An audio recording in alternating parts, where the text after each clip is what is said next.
आदर्श गैसों के समान आयतन में अणुओं की संख्या जो है समान होती है, ये किसका रूल है? एवोगाड्रो का नियम है, एवोगाड्रो का नियम है। आगे आपको बताना है प्रत्येक परमाणु के केंद्रक में उपस्थित प्रोटॉनों की संख्या को क्या कहते हैं? परमाणु क्रमांक कहते हैं। ठीक है, आगे आपको बताना है ध्वनि की प्रबलता का मात्रक क्या होता है? डेसिबल हो जाएगा, सही है। आगे आपको बताना है कोलाइडी कणों की टेढ़ी मेढ़ी गति को क्या कहते हैं? बहुत इंपॉर्टेंट प्रश्न है। ब्राउनी गति कहते हैं, यानी कोलाइडी कणों की टेढ़ी मेढ़ी गति को जो है क्या कहा जाता है? ब्राउनी गति कहा जाता है, सही है। आगे आपको बताना है वह प्रक्रिया जो परिवेश से ऊष्मा का शोषण करती है क्या कहलाती है? ऊष्माशोषी कहलाती है। क्या कहलाती है? ऊष्माशोषी कहलाती है। आगे आपको बताना सागरीय खरपतवार किसका महत्वपूर्ण स्रोत है? आयोडीन का है, सही है, आयोडीन का स्रोत है। आगे आपको बताना कृत्रिम जीन का निर्माण किसके द्वारा किया गया था? हरगोविंद खुराना के द्वारा। कृत्रिम जीन का निर्माण जो है हरगोविंद खुराना के द्वारा। आगे आपको बताना है उस फफूंद का नाम बताएं जिससे जो है पेनिसिलिन का निर्माण होता है। कवक यानी पेनिसिलियम मोल्ड कहा जाता है, उसे पेनिसिलियम मोल्ड कहा जाता है। सही। आगे आपको बताना है रूर बेसिन कोयला क्षेत्र, रूर बेसिन कोयला क्षेत्र किस देश में है? रूर बेसिन कोयला क्षेत्र किस देश में है? हाँ, रूर घाटी बोलेंगे कहाँ है? जर्मनी ना, बस वही है, जर्मनी में स्थित है। रूर बेसिन कोयला क्षेत्र कहाँ है? जर्मनी में। आगे आपको बताना है म्यांमार का जो है पेगुयोमा क्षेत्र किसके लिए फेमस है? म्यांमार का पेगुयोमा क्षेत्र जो है किसके लिए फेमस है? खनिज तेल के लिए फेमस हो जाएगा। ठीक है, आगे आपको बताना है गरीबी निवारण तथा रोजगार सृजन का नारा कैवी पंचवर्षीय योजना में दिया गया था? छठी पंचवर्षीय योजना में दिया गया था गरीबी सृजन। हाँ, गरीबी हटाओ पांचवी। ठीक है, और आगे गरीबी निवारण तथा रोजगार सृजन की बात करते हैं, छठी पंचवर्षीय योजना का ये नारा था। आगे बताना भारत में वित्तीय बाजार को कौन नियंत्रित करते हैं का काम करता है? तो वित्तीय बाजार को नियंत्रित करने का काम जो है सेबी करता है। और सेबी का स्थापना कब हुआ था?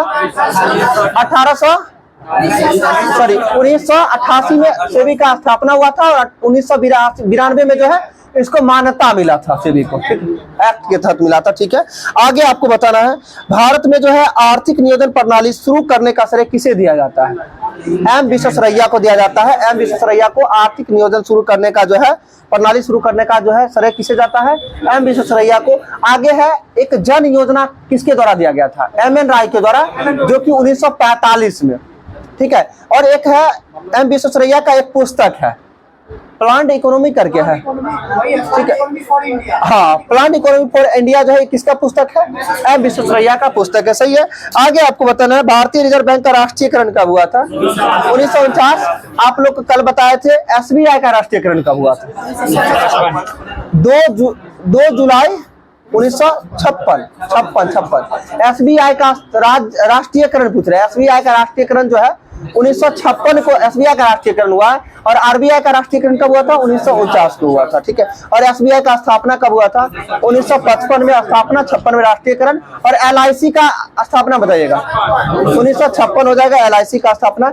GIC का स्थापना 1972 general insurance of India corporation हो जाएगा, यानी कि जो है कब हो जाएगा? GIC 1972 हो जाएगा। साधारण बीमा निगम ना, साधारण बीमा निगम GIC होता है, जिसका स्थापना 1972। आगे आपको बताना है वित्त आयोग का गठन जो है संविधान के किस अनुच्छेद के अंतर्गत किया जाता है? आर्टिकल 280 के तहत, सही है। आगे आपको बताना है वे कौन से बैंक है जिन्होंने किसानों की जो है अपने हक तक जो है पहुंच आसान बनाने के लिए किसान क्लब बनाया था? किसान क्लब नहीं, किसान क्लब बनाने का काम जो है क्षेत्रीय ग्रामीण बैंक के द्वारा किया गया था। और क्षेत्रीय ग्रामीण बैंक का स्थापना कब किया गया था? 2 अक्टूबर 1975 को किया गया था। 2 अक्टूबर 1975 को क्षेत्रीय ग्रामीण बैंक का स्थापना। ठीक है, आगे आपको बताना है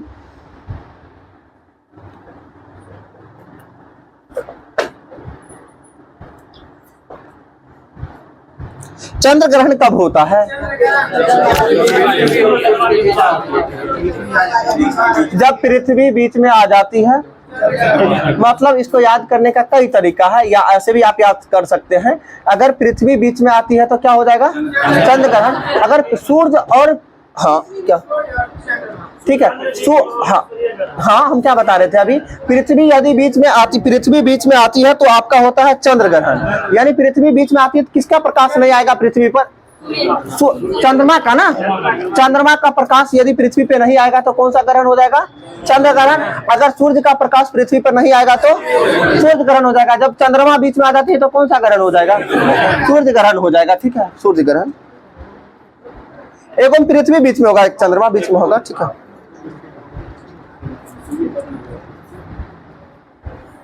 ऐसे भी नहीं याद होगा ना तो एक तरीका, ग्रहण का मतलब सीधा सीधा है कि सूर्य का रोशनी अगर उस पर नहीं मिलेगा तो ग्रहण हो जाएगा। बस हम पृथ्वी बीच में आ गई तो चांद को नहीं मिल रहा है, चांद को रोशनी नहीं मिल रहा है। सही बात है। और जब चंद्रमा बीच में आ जाती है तो पृथ्वी को नहीं मिल रहा है, तो पृथ्वी ग्रहण ना कर करके पृथ्वी की उपेक्षा हो जाएगी, सूर्य ग्रहण। हम कहा जिस पे रोशनी नहीं गया वहीं की हम इसको आसानी से बता दिए ना आपको। अगर यदि पृथ्वी बीच में आता है तो किस, तो चंद्र ग्रहण, क्योंकि आप जानते हैं पृथ्वी का जो है इकलौता जो है उपग्रह कौन सा है? चंद्रमा। तो पृथ्वी से ही चंद्रमा जो है डिनोट यानी आधारित है ना, प्रकाश आधारित है ना, पृथ्वी से ही आधारित है चंद्रमा।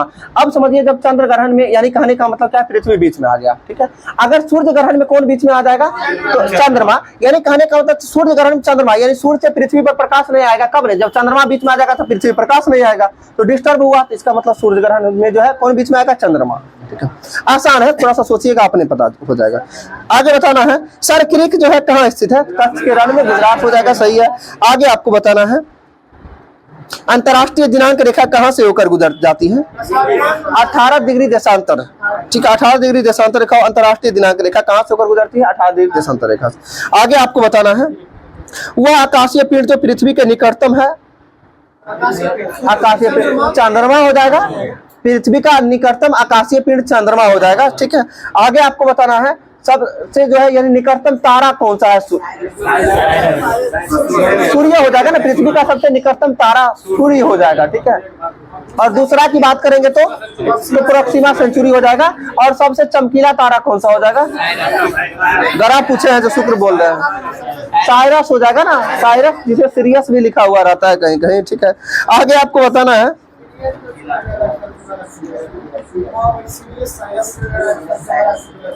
आगे बताना भीमराव अंबेडकर अंतर्राष्ट्रीय स्पोर्ट्स स्टेडियम कहाँ स्थित है? फैजाबाद में। ठीक है, क्वेश्चन क्या बोले? भीमराव अंबेडकर अंतर्राष्ट्रीय स्पोर्ट्स स्टेडियम कहाँ स्थित है? फैजाबाद में। फैजाबाद महाराष्ट्र में, उत्तर प्रदेश में, उत्तर प्रदेश में ना फैजाबाद, फैजपुर महाराष्ट्र। आगे बताना होलकर ट्रॉफी का संबंध किस खेल से? होलकर ब्रिज से हो जाएगा। होलकर ट्रॉफी का संबंध ब्रिज से हो जाएगा। सही है। आगे बताना है बोनस लाइन किस खेल में अंकित की जाती है? बोनस लाइन कबड्डी में, बिल्कुल सही है। आगे बताना लिब्रो शब्द का संबंध किस खेल से? लिब्रो शब्द का संबंध है वॉलीबॉल से हो जाएगा, वॉलीबॉल।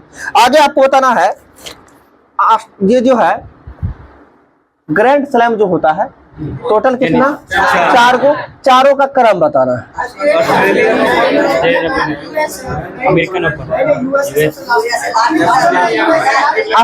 ऑस्ट्रेलियन के बाद फ्रेंच। ठीक है, बिल्कुल सही है। या AFBU। ठीक है, AFBU यानी ए से जो हो जाएगा आपका ऑस्ट्रेलियन, बी से विंबलडन, नहीं AF ने बोले, ए से ऑस्ट्रेलियन, एफ से फ्रेंच, बी से विंबलडन हो जाएगा, यू से US ओपन हो जाएगा। अब आपको बताना है ऑस्ट्रेलियन ओपन जो है ये किस पे खेला जाता है? तो ऑस्ट्रेलियन ओपन जो है, ऑस्ट्रेलियन ओपन जो है किस पर खेला जाता है? हार्ड कोर्ट पे खेला जाता है। हाँ, यानी पहला और अंतिम। आप जानते हैं या तो पहला वाला को फायदा होगा नहीं तो अंतिम वाला को होगा। समझिए यहाँ पे कष्ट हो रहा है पहला वाला और अंतिम वाला। ऑस्ट्रेलियन और US जो है हार्ड कोर्ट पे हो जाएगा। इसके बाद है फ्रेंच। तो फ्रेंच ओपन जो ये किस पे होता है? मिट्टी यानी क्ले कोर्ट बोलते हैं इसको। क्ले मतलब क्या होता है? मिट्टी होता है, तो क्ले कोर्ट। और विंबलडन यानी ब्रिटिश की बात करते हैं तो विंबलडन आप समझते हैं ब्रिटिश क्या होशियार होता है, तो मिट्टी पे न खेलेगा, मिट्टी से बच जाएगा। घास, सॉरी घास हो जाएगा, यानी जो है हो जाएगा घास पर जो है ग्रे कोट हो जाएगा। यानी चारों याद हो रहा होगा। पहला जो है ऑस्ट्रेलियन किस पर हो जाएगा? हार्ड। अमेरिकन किस पर हो जाएगा? यानी US हार्ड पे हो जाएगा। इसके बाद आपका फ्रेंच किस पर हो जाएगा? मिट्टी पर, फ्रेंच क्ले हो जाएगा। और फिर विंबलडन किस पर हो जाएगा? घास पर, ताकि चोट ना लगे। ठीक है, ये 4 हो गया। चारों का क्रम ध्यान रखिएगा। ठीक है, आगे आपको बताना है क्या हुआ? जनवरी में, स्टार्टिंग में जनवरी हो जाएगा ऑस्ट्रेलियन, ठीक है। समझिए एक साल में चारों को बांट दीजिए ना, एकदम आ जाता है। कभी कभी आगे पीछे भी हो जाता है, और मंच समझ लीजिए आपने पूछा भी नहीं जाएगा। हाँ, बस इतना ही पूछा ही जाता है कि इसका क्रम पूछा जाता है और कहाँ खेला जाता है, ठीक है, उसका मैदान। वही बोले ना कि बस जितना जरूरत का चीज है ना पढ़ने के लिए, तो बोले सो बहुत सारा चीज है, आप पढ़ सकते हैं, लेकिन जरूरत का चीज पढ़ना है नौकरी लेने के लिए, इतना जान लीजिए। विद्वान बनने के लिए बहुत कुछ पढ़ने के लिए है, हो जाएगा तो आराम से पढ़ते रह जाइएगा। अभी क्या है, जब जॉब हो जाएगा ना, मन करेगा चलो अच्छा से पढ़ते, टीचर बन जाइएगा, जब बीपीएससी से बनिएगा ना, मन में आएगा कि आप बीपीएससी निकाल सकते हैं, अधिकारी बनेंगे। होता है, आप देखिए ना, एक इच्छा शक्ति बढ़ते जा रहा है। हम एक समय की बात था, बिहार पुलिस का तो एग्जाम वैसे दिए नहीं कभी, बिहार एसआई का प्री सोचते थे कि 100% जीके रहता है, कभी नहीं निकलेगा। मैथ इंग्लिश के यानी एसएससी का स्टूडेंट कभी जीके आता ही नहीं है किसी को, यानी समझिए एसआई सोच रहे थे कि निकलेगा ना, ऐसे ही जाके हंसते खेलते एग्जाम दे लिए, एसआई प्री भी निकल गया, पता चला खेलते खेलते जो है मेंस नहीं निकलेगा। मेंस का तैयारी की, ऐसा कॉन्फिडेंस था कि मेंस भी निकल जाएगा, पहली बार में मेंस में निकला, दूसरी बार में प्री भी निकला, मेंस भी निकला, फिजिकल समझिए कि फिजिकल से बाहर हो गया। फिर इसके बाद मन में इतना आया कि नहीं, अब बीपीएससी आसानी से निकाल सकते हैं, ठीक है, और निकाल सकते हैं, सही बात है, ठीक है। तो पॉजिटिव यही होता है, कॉन्फिडेंस धीरे धीरे जो बढ़ते जाता है। जिस तरह से इंसान के पास पहली बार यदि साइकिल नहीं रहता है, देखता है तो काश साइकिल होता, जब साइकिल होता है तो काश बाइक होता, जब बाइक होता तो काश 4 व्हीलर होता, 4 व्हीलर में भी आप ख्वाहिश धीरे धीरे बढ़ते जाता है। यही होता है इंसान का जो है ना, बढ़ते जा रहा है। तो बस मेहनत करते जाना चाहिए, आगे बढ़ते रहिए, हमेशा जो है बेहतर ही होगा। आगे बता रहे, संघीय मंत्रिमंडल की बैठक का जो है सभापतित्व कौन करता है? संघीय मंत्रिमंडल के बैठक का जो है सभापतित्व कौन करता है? प्रधानमंत्री करता है। संघीय मंत्रिमंडल की बात कर रहे हैं, और मंत्रिमंडल का प्रधान कौन होता है? प्रधानमंत्री होता है, ठीक है। आगे आपको बताना है, राज्यसभा के सदस्यों का कार्यकाल कितने वर्षों का होता है? सोच के बोलिएगा, राज्यसभा के सदस्यों का कार्यकाल कितने वर्षों का होता है? कुछ लोग का बंद हो गया ना, बिल्कुल सही है, राज्यसभा के सदस्यों का कार्यकाल 6 वर्ष ही होता है, ठीक है जी। राज्यसभा अस्थायी सदन होता है, यानी राज्यसभा का कार्यकाल नहीं होता है, राज्यसभा के सदस्य का कार्यकाल होता है, सही है। आगे आपको बताना, मूल संविधान में लोकसभा सदस्यों की संख्या कितनी निर्धारित की गई थी? इसमें 525 दे दिया, 500 ही होगा। मूल संविधान में जो है 500 लोकसभा की जो है संख्या निर्धारित की गई थी, और 500 से बढ़ाकर 525 कब किया गया था? 7वां संविधान संशोधन 1956 में किया गया था, और आगे फिर 525 से बढ़ाकर 545 कब किया गया था? 31वां संविधान संशोधन 1973, सही है, 31वां संविधान संशोधन 73। आगे आपको बताना है, वैज्ञानिक समाज की स्थापना का श्रेय किसे दिया जाता है? वैज्ञानिक समाज की स्थापना का श्रेय किसे दिया जाता है? नहीं, गलत है, वैज्ञानिक समाज की श्रेय का स्थापना जो है सर सैयद अहमद खां को दिया जाता है। आगे आपको बताना, किस मुगल बादशाह ने जो है राजा राम मोहन राय को जो है दूत बनाकर इंग्लैंड भेजा था, यानी लंदन भेजा था?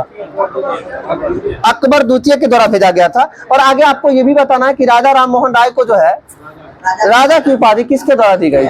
अकबर द्वितीय के द्वारा दिया गया था, सही है। आगे आपको बताना है, अपने प्रशासन में पश्चिमी प्रतिक्रियाओं को अपनाने वाला पहला भारतीय शासक कौन था? टीपू सुल्तान, बिल्कुल सही है। अपने प्रशासन में पश्चिमी प्रतिक्रियाओं को जो है अपनाने वाला जो है पहला भारतीय शासक कौन था? टीपू सुल्तान हो जाएगा। और टीपू सुल्तान की मृत्यु कब हो गया था? 1799 में हो गया था, सही है। आगे आपको बताना, वैष्णव मत किन शासकों के संरक्षण में अपने चरमोत्कर्ष पर था? यानी वैष्णव धर्म जो है किस शासकों के संरक्षण में अपने चरमोत्कर्ष पर था? गुप्त शासन में हो जाएगा, सही है। आगे आपको बताना, आना सिक्के का प्रचलन किस मुगल शासक के द्वारा किया गया था? आना सिक्का का प्रचलन किसके द्वारा? तो आना सिक्का जो है जहांगीर के द्वारा जो है प्रचलित किया गया था, ठीक है। तो वर्नाकुलर प्रेस एक्ट का संबंध किससे है? प्रेस से हो जाएगा। वर्नाकुलर प्रेस एक्ट जो है, ये प्रेस एक्ट नाम ही आता है ऐसे, वर्नाकुलर प्रेस एक्ट, इसका संबंध प्रेस से हो जाएगा। और वर्नाकुलर प्रेस एक्ट आया कब था? 1778, 1878 सही आंसर होगा। 1878 में वर्नाकुलर प्रेस एक्ट आया था, जो किस गवर्नर के द्वारा लाया गया था? वायसराय के द्वारा, लॉर्ड लिटन के द्वारा जो है लाया गया था, ठीक है, ठीक। आगे आपको बताना है, वर्नाकुलर प्रेस एक्ट जो है किस पत्रिका के लिए लाया था? मतलब देसी भाषा- सोम प्रकाश के लिए आया था। और आगे चल के जो है कौन सा पत्रिका जो है इस एक्ट से बचने के लिए रातों रात अपने प्रकाशन का लैंग्वेज चेंज किया था? अमृत बाजार पत्रिका, ABP, अमृत बाजार पत्रिका जो है रातों रात। आगे ये भी बताना है कि वर्नाकुलर प्रेस एक्ट को जो है किस पत्रिका ने समर्थन प्रदान किया था? पायोनियर अखबार जो है ये समर्थन प्रदान करने का काम किया था। ठीक है, इससे रिलेटेड यही प्रश्न पूछा जाता है। और वर्नाकुलर प्रेस एक्ट पूछा जाता है किस लिए आया था? तो देसी भाषाओं में जो समाचार पत्र छपता था उसको रोकने के लिए, उस पर नियंत्रण करने के लिए आया था। ठीक है, रहने दीजिए, समझे, बहुत हुआ।